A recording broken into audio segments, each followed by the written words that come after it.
Los límites del amor. La recta es del hombre, la curva es de Dios. Antonio Gaudí.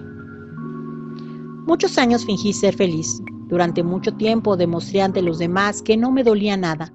Me había perdido entre los personajes que inventé para conducirme por la vida con mi máscara de felicidad puesta. La sociedad le pide al ser humano una lista interminable de condiciones para moverse en su seno. Reglas, juicios, prejuicios, apariencias. Si logras aprender a jugar este juego, eres una persona normal. Le ponen el nombre de éxito, de prestigio, incluso de bondad. Le llaman ser bueno. Lo primero que te sucede cuando sueltas las ideas de todos para procurarte ideas propias es que te sientas culpable, como si estuvieras traicionando al mundo entero. Sin embargo, lo peor es cuando esas ideas que no te permiten ser tú misma y que te fatigan el alma, te las ha obsequiado tu mamá. En una sociedad donde la figura de la madre es impoluta, no es bien recibido hablar de sus errores. No se debe hablar mal de la madre porque es pecado, porque el karma te va a perseguir y te va a alcanzar en tus propios hijos, retorciéndote entre la culpa y el deseo de dejar de sufrir. Tienes que aprender a transformar ese lazo que te asfixia en un cordón de seda que, a pesar de que te mantiene unido a ella, no te lastima. Aprendí a fingir ser feliz desde pequeña para que, por consecuencia, mi madre estuviera feliz desde la más tierna infancia. Ella me dijo con mis acciones, la hacía sentir bien o sentir mal según fuera el caso.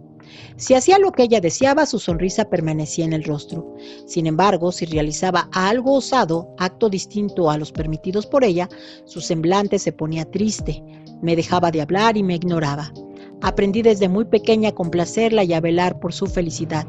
Ella nunca ha sabido ser madre de hijos que sufren, que tienen sus problemas o que cometen errores. Ella sabe ser madre de hijos buenos, que aciertan y que son felices, porque de la forma de vivir y de ser de sus hijos depende su reputación como madre. Se llama Regina Mendiola y fue la hija del medio, como se le dice, el sándwich de su familia. Hija de padres de humildes orígenes. Mi abuelo Rigoberto era transportista y mi abuela Juana ama de casa. Los abuelos provenían de familias numerosas, de esas donde los hijos mayores crían a los hijos más pequeños. Se casaron jóvenes, como se usaba en aquellos tiempos, y tuvieron 7 hijos. 2 no se lograron y vivieron poco tiempo. Uno murió a los 7 meses y una niña a los 2 años. A la abuela Juana le pasó lo que le pasaba a muchas madres. Se la pasaba llorando por los hijos muertos y descuidaba a los hijos vivos. La pena de perder a sus 2 hijos vástagos le hizo amargo el carácter y se desatendió de los demás para vivir un calvario permanente. Mi madre nació después de 3 y antes de 3. Siempre fue la del medio, y quitando a los niños muertos, la dinastía de don Rigo y doña Juana quedó de esta manera por orden de nacimiento. Rigoberto, Santiago, Regina, Blanca y Berenice. El niño difunto había nacido entre Roberto y Santiago, y la niña fallecida entre Blanca y Berenice. Así que mi madre, Regina, siguió siendo el sándwich. Vivían en una casa de 3 habitaciones con un largo pasillo en el centro que llevaba hasta un patio trasero en donde había gallinas y patos. La casa de los abuelos siempre olió a plantas y a estiércol, porque o entraban las gallinas y se cagaban sobre los sillones de la sala, o llegaba mi abuelo Rigo con las botas llenas de excremento de vaca después de entregar las pacas de alfalfa en algún rancho de la región. En una habitación dormían los hombres y en otra las mujeres. La habitación más grande y con baño era la alcoba de los abuelos. Era una casa modesta con paredes descaracadas y muebles viejos. La cocina era el lugar donde se concentraban los quehaceres de la abuela mientras las hijas se encargaban de barrer el pasillo, tender las camas y de todas las demás tareas del hogar. Los hombres se iban con el abuelo, quien tenía 2 camionetas de 3 toneladas, con las que salían a buscar fletes en los mercados y negocios de la ciudad. Una familia unida y honorable, con sólidas bases morales, donde los roles estaban bien definidos y las ideas sobre el pecado y el castigo habían sido transmitidas a los hijos para protegerlos del mal. Mi madre siempre fue la conciliadora de la familia, a la que no le gustan los gritos, la que tenía miedo de todo. La abuela, con su carácter amargoso, la convirtió en una niña hacendosa y obediente, pero llena de pánico. Aprendió a no dar problemas, a no hacer enojar a su madre y esquivar los golpes del abuelo que, cuando perdía en los estribos, quería resolver todo a coscorrones. Aprendió a interceder por todos y a vivir evitando el conflicto. Le incomodaba el cambio. No sabe caminar por la adversidad. La educaron para aparentar ante todos que es feliz, decente, correcta, para conducirse por la vida escondiendo en una elevada moral los miedos más atroces. Yo he llegado a la conclusión de que la ignorancia de los abuelos y el fanatismo religioso hicieron de sus hijos seres miedosos y afectivamente enfermos, socialmente y en apariencia personas de bien, hombres y mujeres trabajadores con familias decentes, alejados de los chismes y siendo ejemplos de prosperidad. Levantando la alfombra de la historia familiar está ese polvo que ha escondido a lo largo de los años para hacerse creer a ellos mismos y a los demás que caminan por la vida pisando suelo limpio. Ahí, en ese polvo, están las raíces de sus obsesiones, las causas de sus debilidades, las adicciones de los nietos, los abortos de las nietas, los actos fraudulentos y tramposos de unos, las perversiones sexuales de otros. Ahí, debajo de la alfombra donde nadie lo ve, ahí donde solo alguien con fuerza y agallas se atreve a levantar el tapete y hacer una limpieza profunda. Mi padre conoció a mi mamá en una fiesta.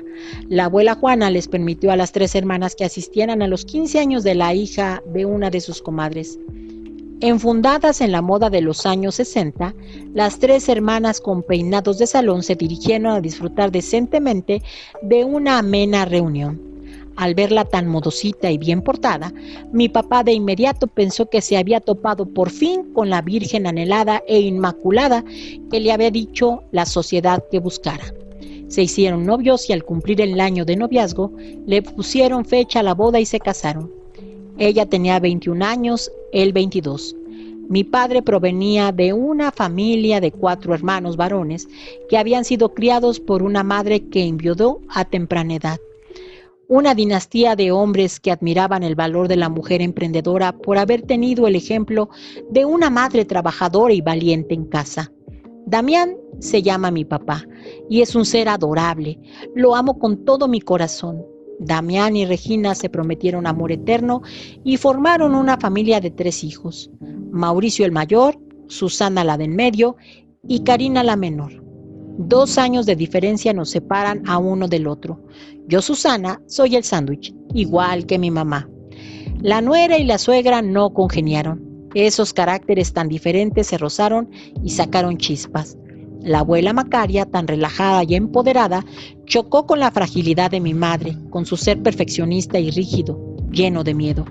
Con sus dulces maneras disfrazadas de buena intención, alejó a mi padre de su familia. Lo convenció de que eran muy estruendosos y conflictivos. Lo alejó de su madre y a nosotros de esa abuela a la que visitábamos solo 1 o 2 veces por año para que nosotros creciéramos lejos de malas ideas y que ella no se le perturbara su paz. Mi padre vendía maquinaria agrícola de importación y mi madre se dedicaba a su hogar. Ese hogar en el que nos crió con miedos, con temor a Dios y al que dirán. Ahí donde yo crecí buscando su aprobación a toda costa para sentirme buena hija, buen ser humano. Siempre que provocábamos un conflicto o que hacíamos alguna travesura, nos amenazaba con su muerte o con su partida. Un día de estos se levantarán y no me van a encontrar, y a ver qué hacen. Era una de sus frases disciplinarias predilectas. El rol de víctima siempre lo ha desempeñado con facilidad. Como aquí tienen a su sirvienta que les hace todo lo que me he sacrificado por ustedes y miren cómo le pagan a uno. El día que me convierta en un estorbo y en una carga para ustedes, van y me tiran a un asilo. Me dan ganas de irme perdida y no volver a verlos nunca. Mis hermanos nos mirábamos angustiados y asustados al imaginar que mi madre nos abandonaría o que un día la encontraríamos muerta a causa de nuestras travesuras. Utilizó el miedo para hacernos obedientes. Con miedo nos hizo aprender a aparentar ser felices y que nuestras vidas eran perfectas. La época que más le agradó en su rol de madre fue cuando éramos pequeños. Nos podía controlar con historias de diablos e infiernos, de castigos y purgatorios. En su amor curtido de ignorancia y fanatismo nos cubrió con un manto protector tejido de buenas intenciones. Con su amor miedoso nos tomó de la mano y nos llevó por el camino de los seres felices.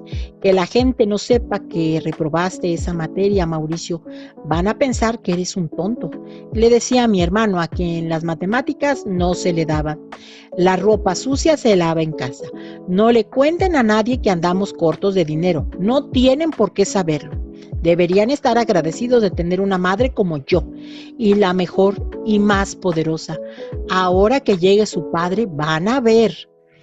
Crecimos con miedo a mi padre, mi madre con la ayuda de la abuela Juana, nos configuraron una figura paterna que se asemejaba a un verdugo encapuchado y vengativo, cruel y despiadado que estaba al acecho de la mínima de nuestras faltas para dejar caer la hoja de su afilada hacha sobre nuestros cuellos.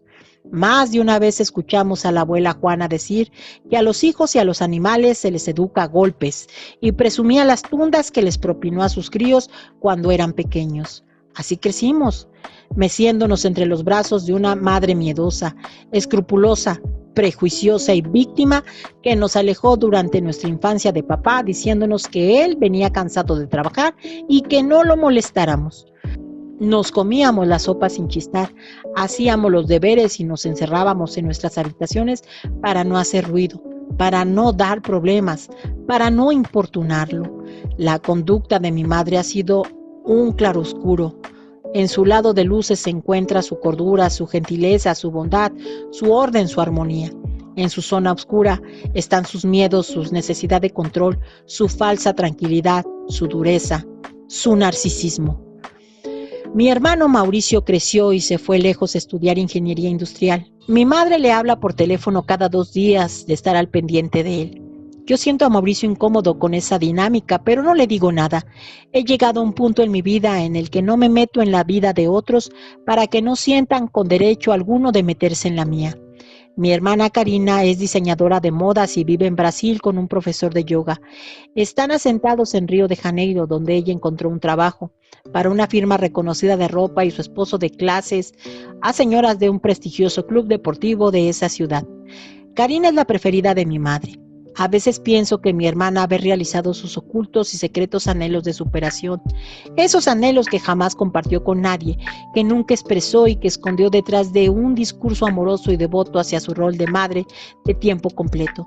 Siempre he sentido que a través de la vida de mi hermana, mi madre encontró una relación propia. Ha idealizado la vida de mi hermana. La considera perfecta y sus diferencias afectivas para con nosotros son obvias. Para mí las cosas fueron más complicadas. La herencia de sus miedos y la necesidad de su aprobación me asfixiaron desde la adolescencia. Me hice rebelde y grosera, la personificación precisa de los seres que desprecian a mi madre. De esos que se van al infierno cuando se mueren. Le refutaba todo, cuestionaba sus ideas sobre el diablo y el castigo, incumpliendo sus reglas y aplastando sus principios morales. Me hice amiga de personas diferentes a nosotros. Lo mismo llegaba a la casa acompañada de una niña de alcurnia que de un hippie con largos cabellos. Lo mismo se me veía entrar a una iglesia que a una discoteca de moda. Mi espíritu diferente aspiró el polvo debajo de la alfombra. La soberbia me dio la fuerza para levantar el tapete y sacar la basura que estaba debajo. En nuestros enfrentamientos le llegué a echar en cara a mi madre su falsa moral, su manipulación disfrazada de bondad.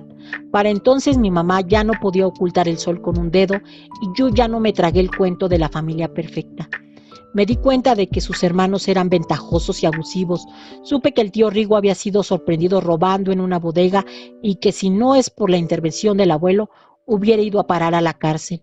Me di cuenta de que el tío Santiago tenía una hija fuera del matrimonio. Me enteré de que la tía Blanca había abortado aconsejada por la abuela Juana, quien prefirió la muerte del producto del desliz de su hija que verla con un bastardo en sus brazos. Me di cuenta de que la tía Berenice era lesbiana y que por eso usaba el pelo corto y prefería los pantalones que las faldas. La llegué a encontrar besándose con sus novias en algún rincón del parque y se lo dije a mi mamá, quien con una cachetada me hizo tragarme mi comentario. Lo que más me ha dolido Es que mi madre prefirió guardar las apariencias que explicarme las cosas. Me plantaba un par de cachetadas y me mandaba a mi cuarto en lugar de reconocer que su familia no era perfecta. Fue en ese tiempo en el que me acerqué mucho a mi papá. Una tarde cualquiera lo fui a buscar al trabajo y le pedí que platicara conmigo, que me explicara por qué mi madre seguía empecinada en negar la realidad.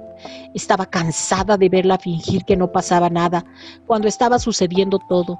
Estaba fastidiada de que me exigiera ser perfecta cuando soy humana. Mi padre me abrazó y me dijo que mi madre era como era y que no le íbamos a cambiar, que en el fondo es buena y que me ama y que hiciera como él, que le da por su lado. Tal vez lo que me dijo no fue tan importante. Lo valioso fue ese abrazo, ese contacto cálido con el hombre al que durante muchos años había percibido como un ogro. Lo trascendental fue ese vínculo que apareció entre nosotros. Mi madre se dio cuenta de nuestro acercamiento y comenzó a capitalizarlo. Me mandaba a decir las cosas con él para evitar nuestras confrontaciones. Una tarde, por sugerencia de mi padre, le pedí perdón a mi mamá. Le dije que disculpara mis palabras groseras y mi carácter rebelde. Ella solo atendió a decirme que no me preocupara, que una madre perdona todo a los hijos, pero que dejara de ser como era porque Dios me iba a castigar. Entonces me refugié en la escuela y en el trabajo. Me metí a estudiar comercio internacional y a trabajar medio tiempo en una agencia de exportaciones. Sin darme cuenta y por inercia, comencé a imitar a mi madre, a esconderme de mí misma detrás de las apariencias de una vida trabajadora y correcta. Me puse la máscara de Susana simpática, aguerrida, fuerte y empoderada. Me dediqué a demostrar a todos que tenía una vida útil y que era feliz. Me enfundé en el rol de la que resuelve todo, a la que no se le complica nada, de la supermujer. Con maneras diferentes emulé a mi madre en su empeño por aparentar que nada pasaba, que tenía todo bajo control. Terminé mis estudios con honores, conseguí un excelente trabajo en una firma japonesa, aprendí o a hablar 3 idiomas o a vestir con sobriedad, procurando ser lo que los demás esperaban de mí, lo que mi madre esperaba de mí, para sentirme aceptada. Las formas eran diferentes, pero el fondo el mismo. El miedo, el prejuicio, el temor al que dirán, la necesidad de aprobación, entrenada desde la infancia para esconder lo que en el fondo y mostrar la superficie.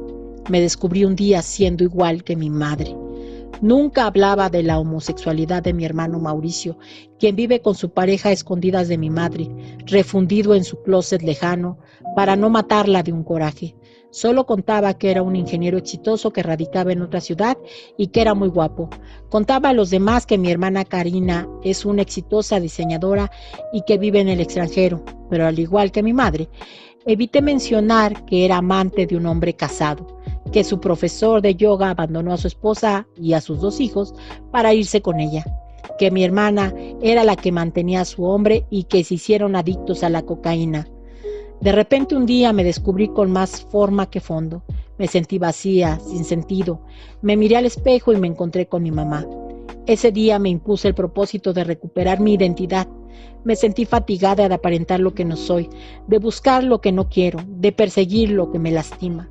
Me di cuenta que tenía que poner límites, límites sanos que separaran mi vida de mi madre, mi manera de ser de la suya, que nos permitiera seguir siendo madre e hija sin rencores, límites sanos que separen nuestras historias personales y que permitan que las ideas de mi madre que me atormentan queden en su mente y no en la mía. Yo no tengo derecho a juzgarla ni a cambiarla, pero sí tengo derecho a ser yo misma, a generar ideas propias y a deshacerme de sus miedos. Que lo que le pertenece a ella se lo quede a ella y con respeto dirigirme hacia la edificación de una personalidad más genuina, más honestas. Renté un departamento y lo decoré a mi gusto. A pesar de que ella me pidió que la llamara a diario, no lo hice. Consideré que una vez cada 2 semanas sería suficiente.